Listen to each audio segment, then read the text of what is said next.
Amigas y amigos televidentes, bienvenidos a otro programa más de Tribuna Nacional.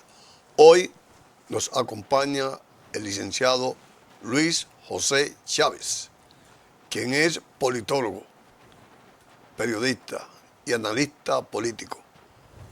Fue presidente de la Sala Capitular del Ayuntamiento del Distrito Nacional, el propulsor e ideólogo de los cabildos abiertos.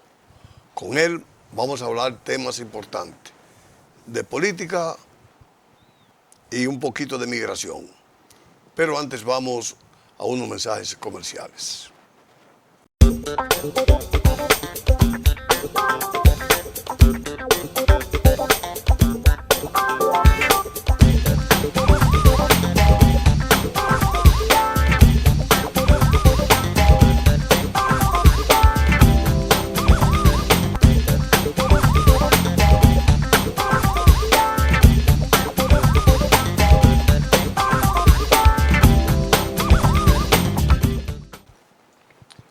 Luis José, bienvenido a Tribuna Nacional. Como siempre, muchas gracias. Luis José, hoy estamos a 15 de agosto del 2028. Está hablando hipotéticamente, ¿no? Sí, ¿verdad? hipotéticamente. Mañana estamos a 16 de agosto del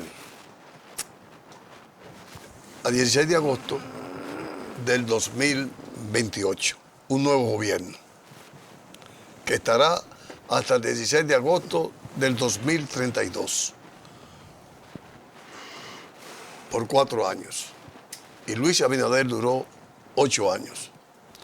¿Cuál fue su legado? Es una pregunta bastante compleja, difícil de responder porque todavía estamos a mitad del trayecto de la gestión que encabeza el presidente Luis Abinader. Comenzó en el 2020 y asumió el poder en las más difíciles condiciones que cualquiera se pudiera imaginar antes de asumir el ejercicio de la presidencia de la República, en un país que tiene todo pendiente. Es decir, cuando tú evalúas la problemática de la República Dominicana, área por área, tú te das cuenta que en todos estamos avanzando, pero evidentemente a mitad de camino o un poquito más allá, pero con muchos temas pendientes. Bueno, por eso realmente uno lo más que puede hacer es evaluar lo que se ha hecho hasta ahora, desde el 2020 hasta el 2024, y proyectar lo que eventualmente podría suceder hasta el 2028, que es cuando termina la gestión del presidente Luis Abinader. Para yo entender, y si se quiere dimensionar el alcance de la obra de gobierno de Luis Abinader, yo tuve que hacer un esfuerzo de estudio, o por lo menos de revisión, evaluación, de lo que ha pasado en estos últimos 4 años, lógicamente en un contexto que nadie podía imaginarse antes de. Nadie podía pensar que el inicio de la gestión de gobierno del presidente Abinader iba a ser en medio de una terrible crisis provocada por un factor insospechable, la pandemia del COVID-19, que trastornó evidentemente la agenda del gobierno. Y del mundo. Bueno, de este gobierno y de todos los demás gobiernos del mundo. Todo cambió.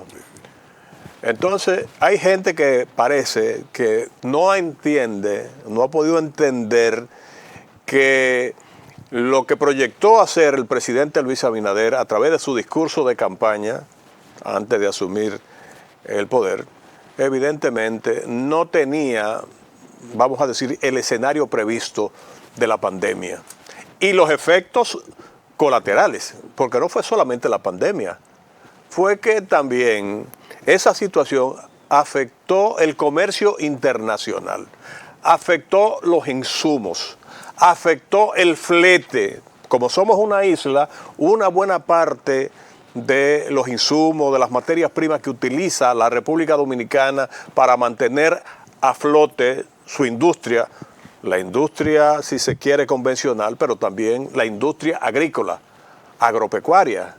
Entonces, evidentemente, esa situación afectó todo lo que podía hacer el país en condiciones normales. Y bueno, además, las prioridades cambiaron en 190 grados. Si antes se preveía que debíamos trabajar en el ajuste de salario en un país donde evidentemente hay una gran desigualdad marcada por la política tradicional que históricamente ha prevalecido en la República Dominicana, bueno, pues ese no era el tema número uno. Había otro tema, era salvar la vida de los dominicanos y sobre todo crear las condiciones para superar el impacto de la pandemia en la economía. Para eso había que buscar recursos. Hay quienes cuestionan, por ejemplo, que el presidente ha tomado mucho dinero prestado, lo ha buscado. Y eso, en vez de ser considerado una afrenta o un acto inapropiado, hay que valorarlo como un acto brillante. Es decir, fue una gestión de gobierno inteligente. Porque si el gobierno no busca los recursos, por ejemplo, para ofrecer la asistencia desde el punto de vista sanitario para contener la pandemia, si no busca los recursos para adquirir las vacunas que finalmente logró en China después que las principales industrias farmacéuticas del mundo decidieron priorizar la entrega de sus productos a Europa y Estados Unidos. Y la República Dominicana, como el resto de los países del tercer mundo, bueno, pues tuvieron que arreglársela como pudieron. El presidente se la arregló y logró conseguir, primero, que la mayoría de los países de América Latina, conseguir las vacunas necesarias. Y eso le permitió adelantar el proceso de contención de la pandemia y, lógicamente, el inicio del proceso de recuperación. Porque mientras no se lograra contener la pandemia, evidentemente no se podía pensar en abrir la actividad turística, en abrir la actividad aeronáutica, en abrir el comercio, en iniciar, por ejemplo, la actividad industrial en todo el país. Eso no era posible. Hizo lo que debía hacer. Entonces, para mí, esa es una de las cosas, como diría yo, como know-how, como muestra de lo que como modelo de actuación frente a una situación crítica. Yo creo que ese es un legado que deja el presidente. ¿Y cómo lo hizo? Lo hizo porque él es un hombre más inteligente que todo el mundo, porque es un tipo brillante. No. Lo hizo utilizando una figura que ni siquiera él mismo ha enarbolado, aplicando los principios compartidos, del gobierno compartido que tanto predicó el doctor José Francisco Peña Gómez. ¿Y qué es un gobierno compartido? Es repartir puestos entre diferentes partidos políticos o entre diferentes sectores sociales. No, es el gobierno de la consulta, es el gobierno del acuerdo y de la concertación. Y así lo hizo Luis Abinader, inclusive para hacer las cosas que le correspondían al gobierno y para las que él tenía suficiente autoridad y competencia, él se ocupó de desarrollar un esfuerzo de articulación o concertación con los sectores concernidos. Por ejemplo, para trabajar el tema de la salud, él se puso de acuerdo con el colegio médico, se puso de acuerdo con el sector médico privado, se puso de acuerdo prácticamente con todos los que tenían que ver con ese tema y sobre todo con la población para que fuera evidentemente partícipe en primer orden en el esfuerzo para aplicar las medidas de urgencia que se estaban aplicando en ese momento. Y te doy el caso para mí más representativo. Cuando el presidente, entendiendo que había una actividad económica que tenía un impacto transversal en toda la economía dominicana, que como lo es el turismo, porque todos sabemos que el turismo impacta no solamente el sector hotelero, impacta la agricultura, el sector agropecuario. Es un mercado de 40.000 millones al año del sector agropecuario. Impacta el transporte. El transporte prácticamente tiene una dependencia fundamental de la actividad turística. Tú cierras la actividad turística y una parte importante de la actividad del transporte se paraliza. El turismo también impacta la construcción. El turismo impacta la actividad aeronáutica. Entonces, para no cansarte el cuento, simplemente te digo que lo que hizo el presidente fue, en lugar de emitir un decreto, vamos a hacer esto, no, él convocó a todos los sectores. Creó la figura de los consejos sectoriales. Lo creó. El Consejo de Salud, el Consejo de Economía, el Consejo de Turismo, en fin. Cuando tú evalúas la cantidad de organizaciones operativas y ad hoc que fueron creadas en la gestión de Luis Abinader en medio de la crisis, tú te das cuenta que él no omitió a ningún sector. Involucró también al sector agropecuario y se puso de acuerdo con todos. Y evidentemente esa fue una de las fórmulas que incidieron de manera clave para que la República Dominicana, en prácticamente todos los sectores, lograra avanzar, primero que la mayoría de los países del mundo y de manera definitiva de América Latina. De manera que ese es un aspecto muy puntual que yo creo que representa un legado en materia de gestión de gobierno del presidente Luis Abinader. Pero hay otras también que se pueden citar también. Lo mismo pasó, por ejemplo, con el sector de la educación.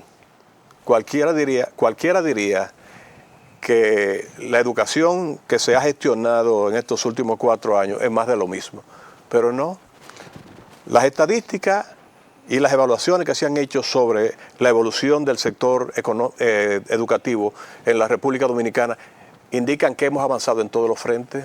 PISA ha reconocido que la República Dominicana, en medio de esta situación crítica, avanzó 15 puntos con relación a la última medición que se hizo en el año 1918. Es decir, avanzó la educación básica de la República Dominicana a todos los niveles.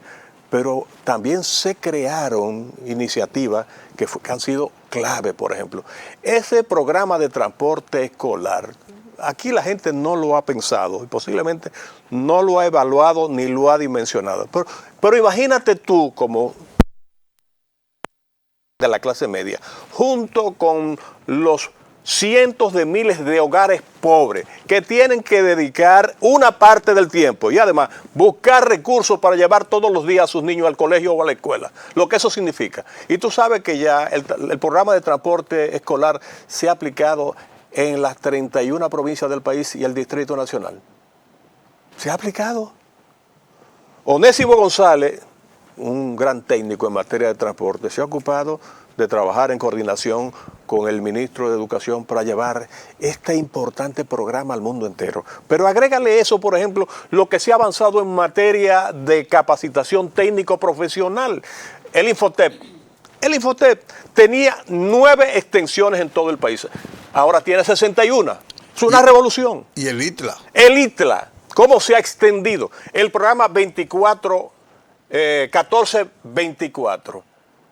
Los centros tecnológicos comunitarios. Ahí está de Isidro Torres. Isidro Torres. Óyeme, es una verdadera revolución. Y tú dices, bueno, pero eso, ¿y eso qué implica? Bueno, desde que se fundó la Universidad de Santo Domingo por una bula papal en el 1538, desde entonces hasta el año 2020, la Universidad Autónoma de Santo Domingo contaba con 13 extensiones. ¿Tú sabes cuántas tiene ahora? Con 3 en proceso ya de terminación. 18 más. 18 más. Y tú dirías, ¿cómo lo ha hecho? Es verdad. ¿Ha utilizado los recursos del financiamiento internacional? Sí. ¿Ha utilizado adecuadamente el presupuesto nacional para hacer inversiones como las que se han hecho, por ejemplo, en todo el territorio nacional, descentralizando el gasto público? ¿Cuándo se había invertido tanto en el sur? Piensa en la presa de Monte Grande. Piensa en el desarrollo de Pedernales. Luis José, te pido escucha. Vamos a unos mensajes comerciales para luego seguir con esta interesante entrevista con el licenciado Luis José Chávez, quien es politólogo y analista político.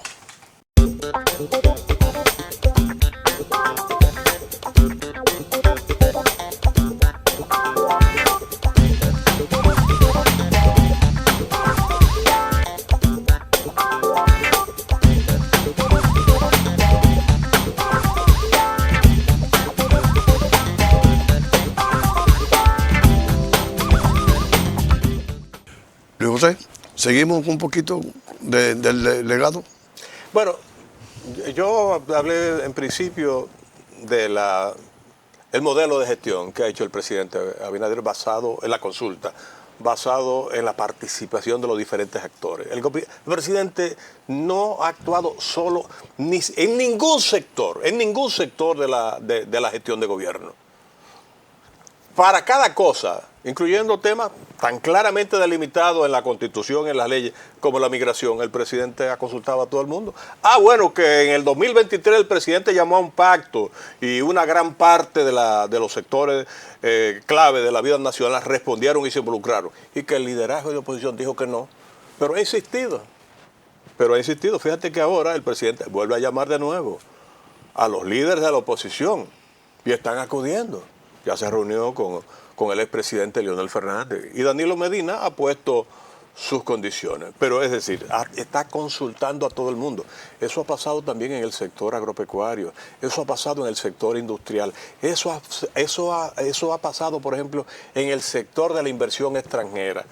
¿Tú crees que el presidente podía tomar la decisión por su cuenta de darle una orden al ministerio o al Comité Nacional de Salario para que aumentaran el salario mínimo promedio del sector zona franca y del sector turismo? No podía hacerlo. Había que concertar. Claro, en Guatemala tomaron la decisión en el año 2016 de hacer justicia salarial. Y entonces fijaron unos salarios mediante ley y se fueron 16 industrias de un primer golpe. Guatemala, que es uno de los principales destinos del sector zona franca en América Latina. Después tuvieron que deshacer esa política. Entonces, el presidente es una persona lo suficientemente bien informada y sensible para entender que él no puede gobernar solo. Él lo que hace es que consulta. Y fíjate, tú sabes que cuando el presidente asumió el gobierno en el año 2020, en medio de la pandemia, se encontró con que habían 9 resoluciones de aumentos salariales en diferentes áreas que no habían sido aplicadas. No solamente la aplicó, sino que en los primeros 2 años aplicó otras 23. Y ya va por más de 30 ajustes salariales que ha hecho. Sectoriales. Eso se llama justicia salarial, sin hacer mucho ruido, pero en consulta con todos los actores. Y cada vez que hace un planteamiento es porque generalmente ha hecho las consultas apropiadas. Ese es el estilo de gobierno del presidente Luis Abinader. Luis José, el drama haitiano con la migración. Mira, mi hermano, yo tengo una formación eminentemente humanística. Porque desde mi niñez, no sé, me asocié a ideas que tenían que ver con la visión cristiana de la vida. Dirigiste a radio en ABC Noticiario. Y fue una escuela. Una escuela. Yo comencé... Tú eras director y yo era corresponsal. A los 21 años yo era director de prensa de informativo nacional. Y yo era corresponsal en Yaguate. Más que por talento. Tengo en La Varía y en Yaguate yo era corresponsal. Tengo que admitirlo, más que por talento, tengo que admitirlo con honestidad, porque probablemente yo era el único periodista que podía asumir esa responsabilidad con un salario de 200 pesos. Tú no encontrás a un periodista consagrado.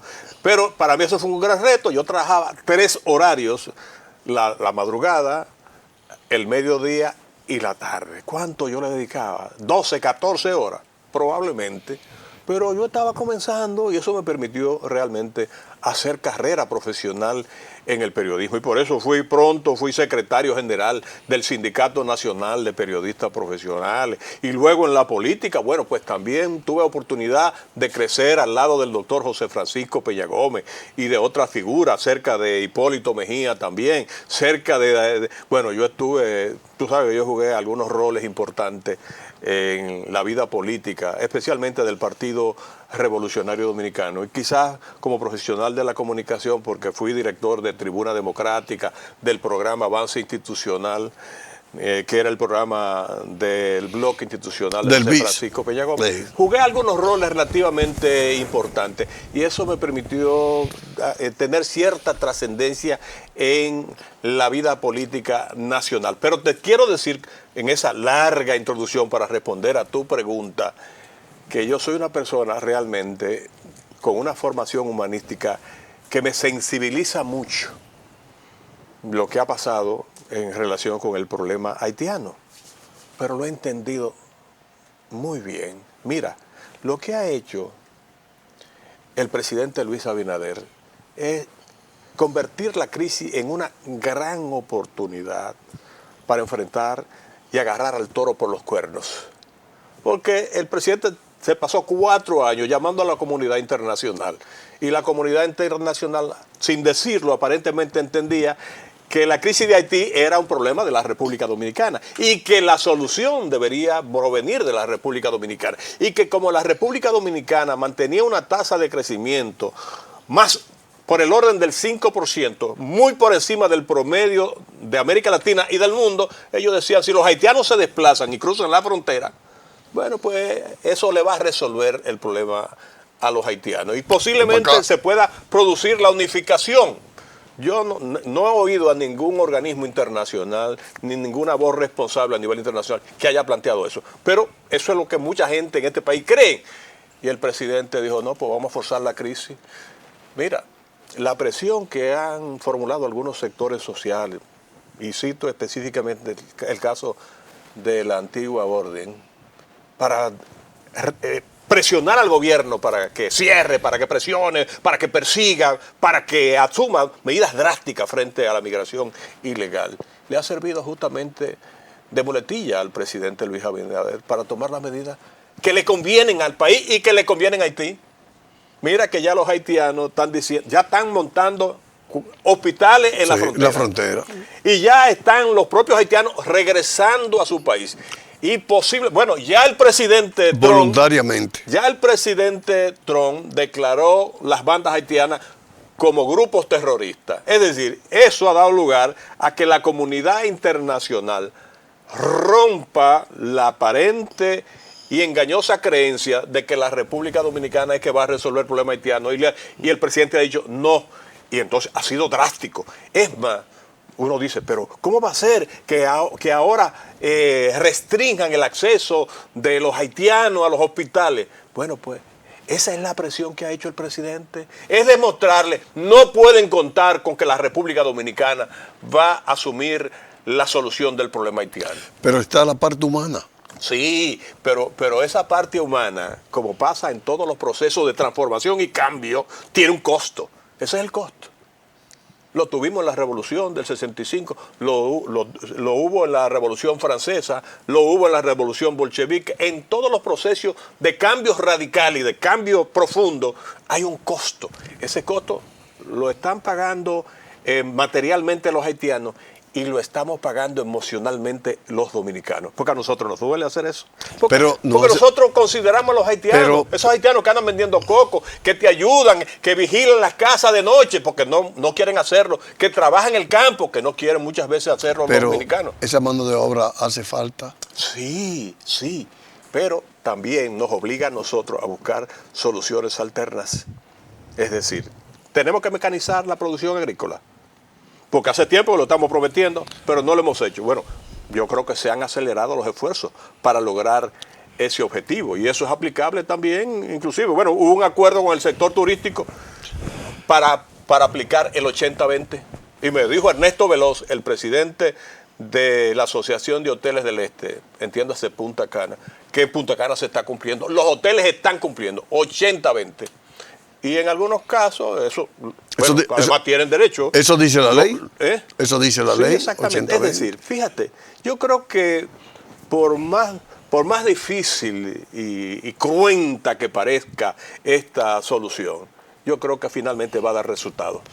Luis José, Lamentablemente el tiempo ha sido determinante para que esta interesante entrevista contigo haya concluido. Todavía unos cuantos segundos para que tú te despidas del pueblo dominicano y de la militancia y dirigencia de tu partido, el PRM. Mira, yo pienso que tanto el partido de gobierno como las demás fuerzas políticas de la oposición y las independientes y cualquier otro sector de la vida nacional deben acompañar al presidente Luis Abinader en todas las acciones que contribuyan a mejorar el país. Todos debemos tener suficiente capacidad de discernimiento para saber lo que es bueno o es malo por el impacto que tenga en la vida de la nación. Pero las cosas que se identifiquen como buenas, hay que acompañarlas. Bueno, hay cosas con las que no estén de acuerdo, plantéenlo y posiblemente eso va a contribuir en un presidente sensible a la opinión crítica de los contrarios para hacer los ajustes necesarios y hacer los correctivos que sean convenientes. Amigas y amigos televidentes, hoy estuvo con nosotros el licenciado Luis José Chávez. A ustedes, como siempre, le damos las gracias y yo espero que estén conmigo en otro programa más de Tribuna Nacional.